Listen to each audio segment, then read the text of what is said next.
وسلم لا يؤمن أحدكم حتى أكون أحب إليه من والده وولده والناس أجمعين.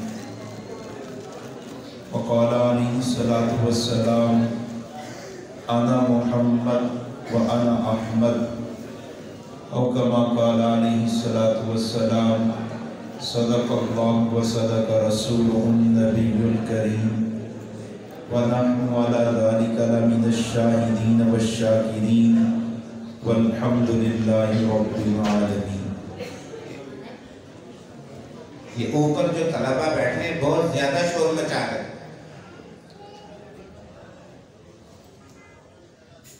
قابل احترام دوستو، مولانا شہزاد صاحب ہمت والے ہیں، بڑی دیر تک کلام پڑھتے رہے ہیں، اور آپ بھی خوب ہمت والے ہیں کہ ذوق اور شوق کے ساتھ دیر تک انہیں سنتے بھی رہے ہیں. اللہ تعالیٰ سنانے والوں کو اور سننے والوں کو اپنی کامل رضا نصیب فرمائے، اور اس سننے سنانے کو جنت کا ذریعہ اور سبب بنا دے. اس ادارے میں بیان کے حوالے سے دوسری بار حاضری کا موقع ملا ہے. توبہ میں جب پہلی بار آیا تھا تو اسی ادارے میں آنا ہوا تھا. یہاں پر ختم نبوت کے حوالے سے علماء جوڑ رکھا گیا تھا. اس کے بعد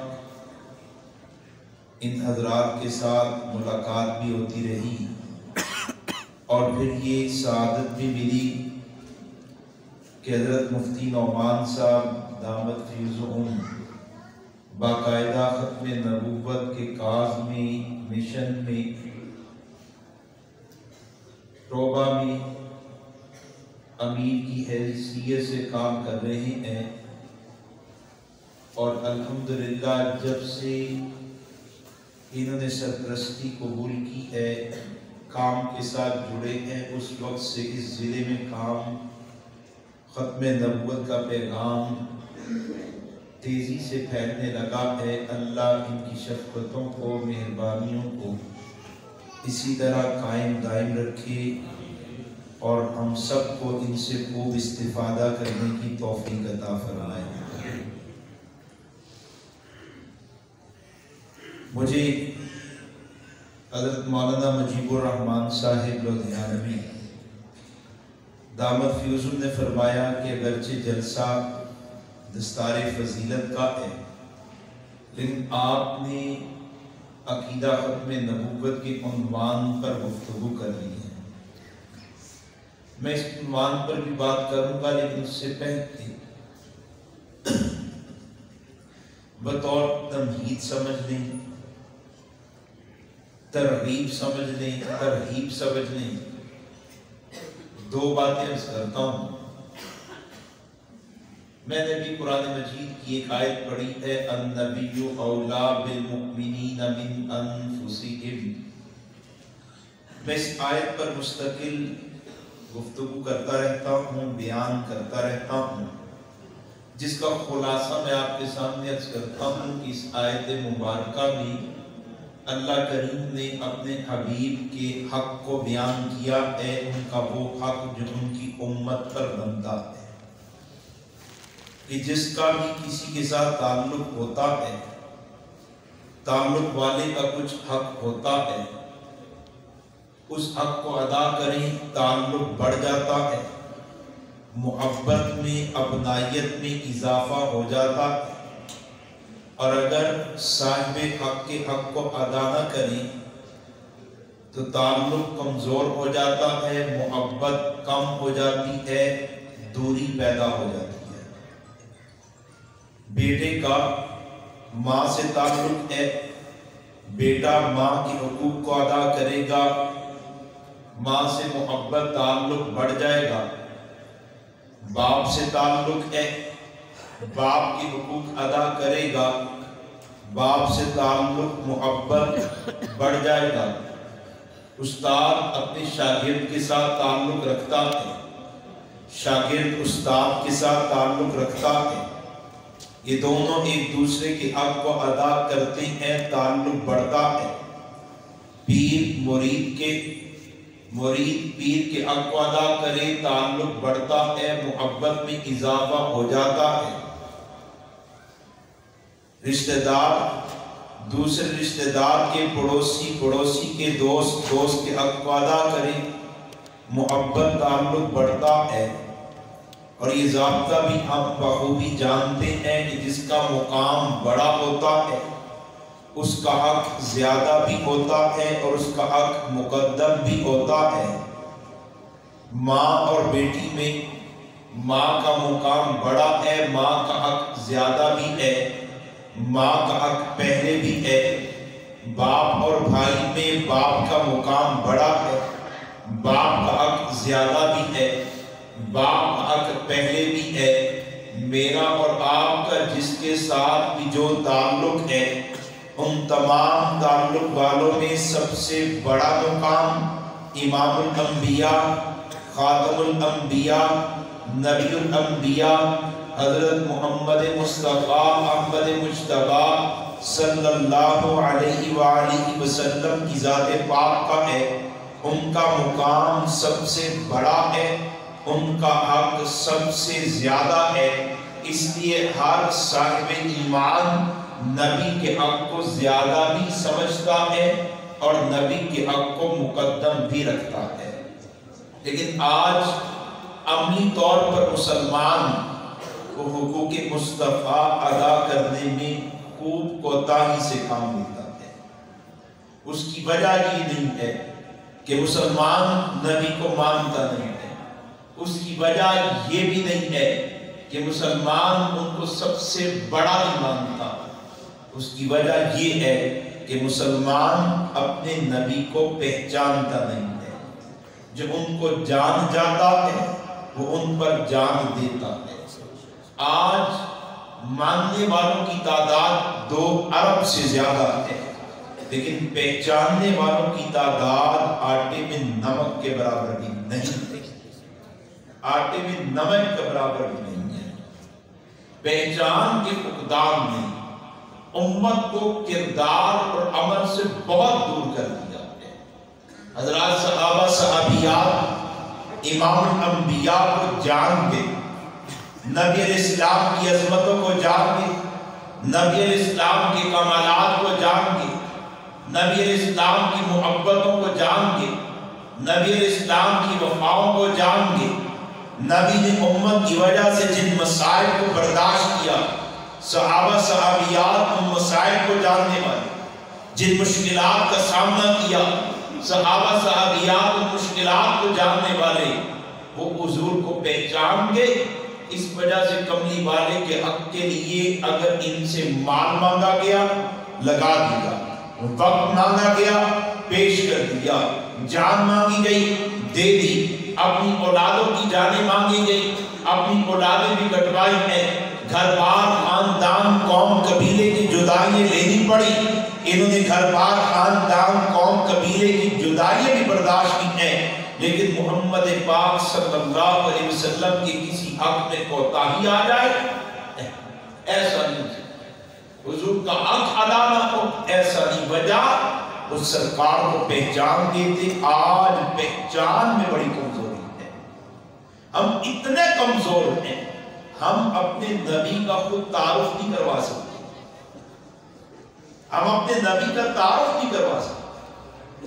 مجھے ابھی ربیع الاول میں جناب اسد کیسر صاحب جو ہمارے قومی اسمبلی کے اسپیکر ہیں، ان کی ایک کالج سے دعوت آئی کہ آگے سیرت رسول پر بات کریں۔ میں چلا گیا پشاور میں، ان کا قائد اعظم کالج کے نام سے ایک کالج تھا، ویسے تو چین ہے پوری، گیا تو مجھے پرنسپل صاحب نے پوچھا کہ آپ کا عنوان کیا ہے؟ میں نے کہا سیرت رسول اور ختم نبوت۔ کہتے بہت اچھا عنوان ہے، لیکن مولانا آپ اس طرح کیجئے گا کہ اپنی گفتگو کے آخر میں جو آپ کو وقت ہم دے دیں اس وقت میں سے کچھ وقت بچا کر ادارے کے حقوق پر بھی بات کیجیے گا، اساتذہ کے حقوق کیا ہے اس پر بھی بات کیجیے گا، والدین کا حق کیا ہے اس پر بھی بات کیجیے گا۔ میں نے ان سے عرض کیا کہ میرا موضوع سرکار کی ذات ہے، حضور کی سیرت ہے، اس پر بات کروں گا، وقت بچا تب بات کروں گا، ورنہ الگ سے دعوت دیں، عنوان آپ بتا دیں، اسی عنوان پر بات کروں گا۔ بہرحال آپ کی مرضی، ہم چلیں گے ہال میں فرسٹ ایئر سیکنڈ ایئر کے طلبہ موجود ہیں، یہ 18 19 20 21 سال کے نوجوان موجود ہیں جو جانتے ہیں کہ ہم کون ہیں، جو جانتے ہیں کہ ہمارے والدین کون ہیں، ہماری برادری کون سی ہے، خاندان کیا ہے، ہماری برادری کا مزاج کیا ہے، ہمارے بھائی بہن کون، ان کا مزاج کیا ہے، یار دوست کون، ان کی عادات کیا ہے، سبھی کچھ جاننے والے۔ میں نے ان بچوں سے پوچھا، جوانوں پاکیزہ زندگی گزارنا چاہتے ہیں، ایک پاکیزہ زندگی گزارنا چاہتے ہیں؟ سب نے کہا گزارنا چاہتے ہیں۔ میں نے کہا اس پاکیزہ زندگی کے حصول کے لیے تمہیں پاکیزہ ہستی کی پاکیزہ زندگی پڑھنی ہوگی، اور وہ پاکیزہ ہستی محمد پاک صلی اللہ علیہ وسلم ہے۔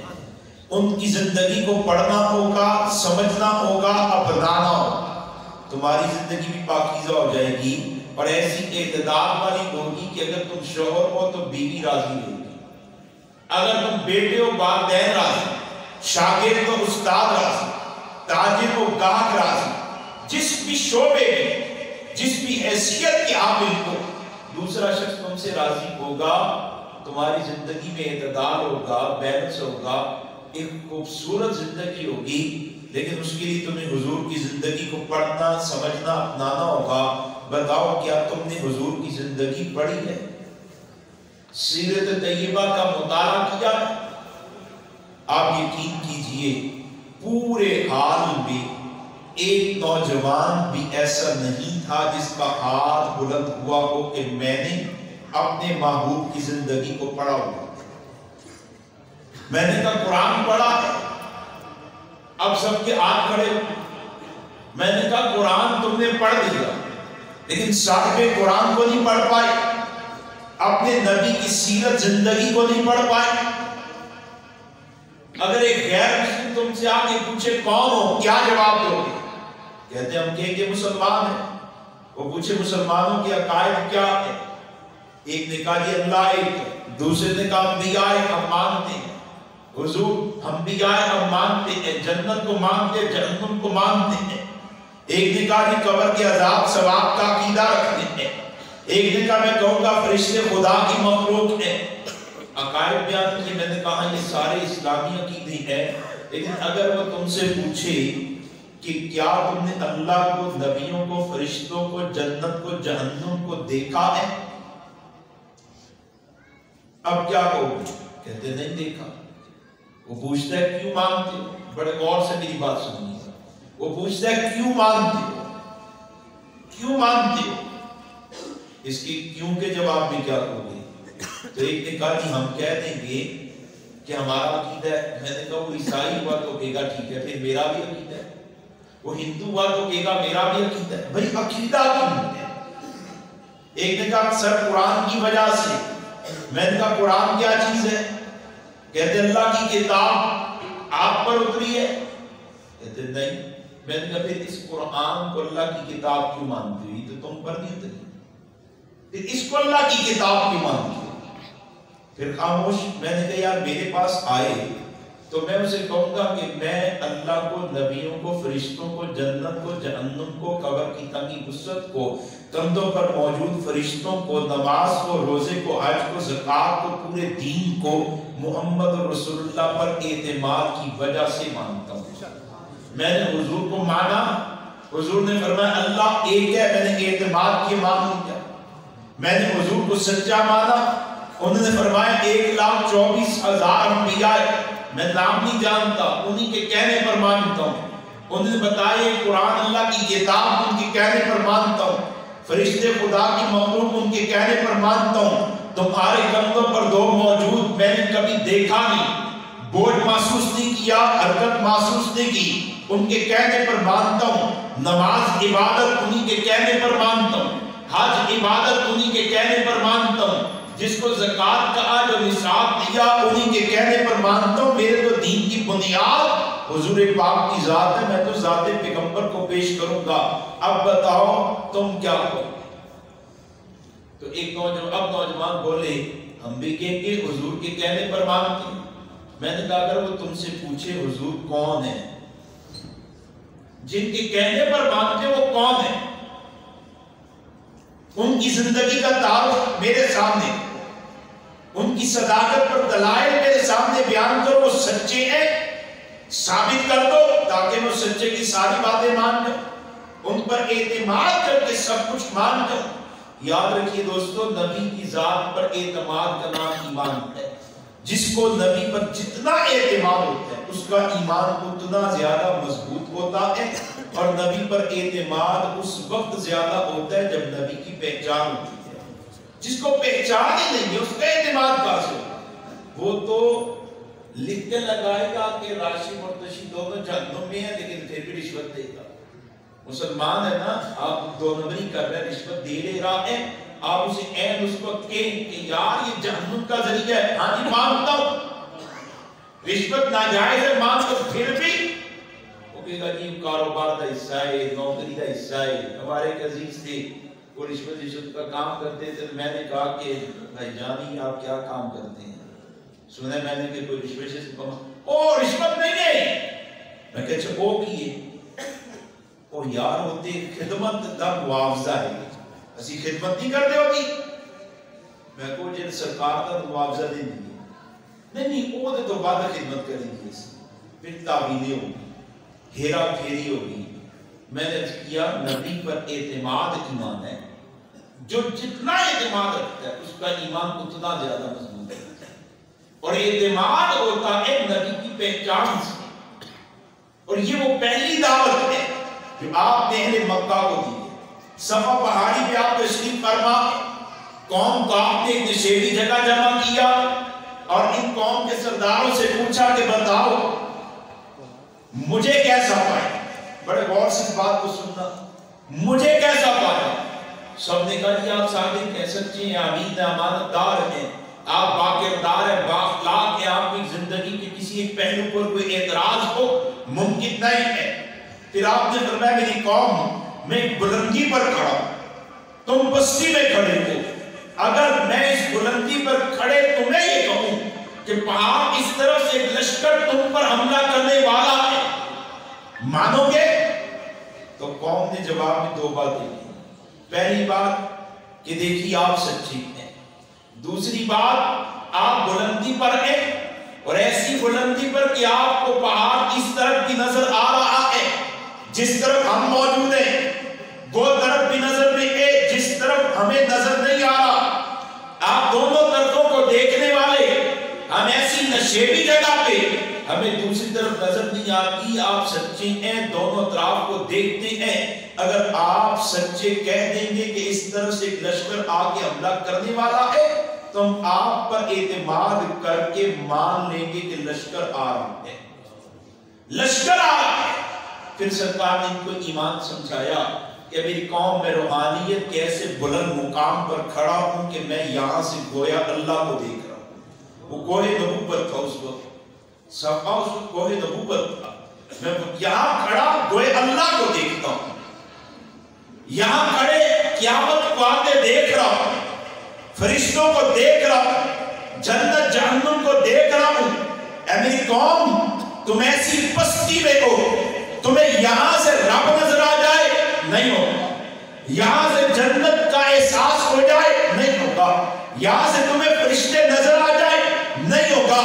ابھی تم نے اقرار کیا میری ذات پر اعتماد کر کے بغیر دیکھے آنے والے لشکر کو مانو گے، اب میری ذات پر اعتماد کر کے بغیر دیکھے رب کو بھی مان لو، بغیر دیکھے نبیوں کو مان لو، بغیر دیکھے جنت و جہنم کو مان لو۔ کملی والے کی پہلی عمومی دعوت ہے، پہلی عمومی دعوت ہے، اور اس پہلی دعوت میں آپ نے قیامت تک آنے والی انسانیت کو سمجھا دیا کہ ایمان محمد